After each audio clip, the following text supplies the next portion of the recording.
Bonjour à tous et bienvenue sur Spiclo. Aujourd'hui, je voudrais revenir avec vous sur une qualité essentielle à la prise de parole qui va vous permettre de rester agile. Il s'agit de l'écoute. En effet, rester connecté à ce qui vous entoure et notamment à votre public va vous permettre de mieux vous adapter et de rester leader de votre prise de parole. Vous avez peut-être déjà vécu cette situation où vous aviez une prise de parole un petit peu longue et à la fin de votre discours, vous étiez incapable de vous souvenir de ce que vous aviez fait. Une sorte de blackout. Cette situation, elle arrive quand le stress est intense ou qu'il y a une très forte concentration qui vous met un petit peu dans une bulle où vous vous coupez de tout ce qui vous entoure. Et cela est assez néfaste car vous êtes inconscient de ce que vous avez fait et de ce qu'a reçu votre public. Alors quels sont les avantages de l'écoute ? Eh bien, vous l'aurez compris, dans un premier temps, cela va vous permettre de rester conscient de ce que vous faites, du moment de la prise de parole, de l'instant présent et de l'effet que vous produisez sur votre auditoire.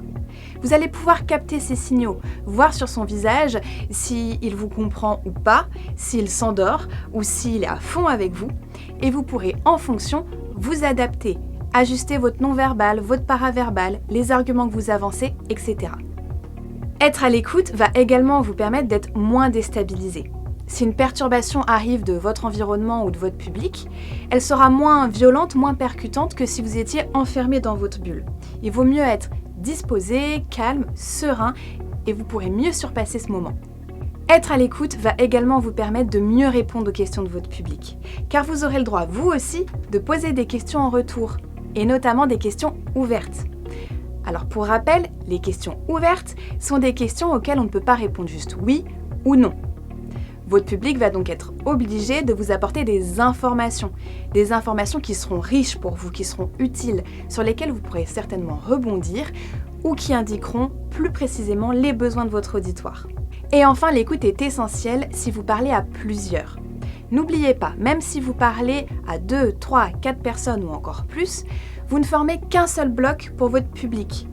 Il doit vous voir tous à l'écoute et en soutien entre collègues. Vous ne pouvez pas être dans une posture nonchalante qui attend son tour, car cela se voit énormément. Être à l'écoute dans votre posture, être ancré, être ouvert, va vous permettre de pouvoir mieux rebondir, aider un collègue si besoin. Et cela va vous permettre aussi de mieux vous compléter et de ne pas vous répéter inutilement. Vous l'avez compris, entretenir cette écoute, c'est essentiel pour rester agile dans votre prise de parole. Alors je vous conseille un exercice tout simple pour entretenir cette qualité. La prochaine fois qu'un ami vous racontera une anecdote sans rentrer dans les détails, activez votre curiosité. Posez-lui que de questions ouvertes. De temps en temps, reformulez ce qu'il vous dit et lorsque vous avez l'impression d'avoir fait le tour de la question, faites-lui une synthèse de ce qu'il vous a raconté. Vous allez pouvoir faire une auto-évaluation de votre qualité d'écoute. Est-ce que vous avez été capable de réunir peu d'informations, beaucoup, moyennement ?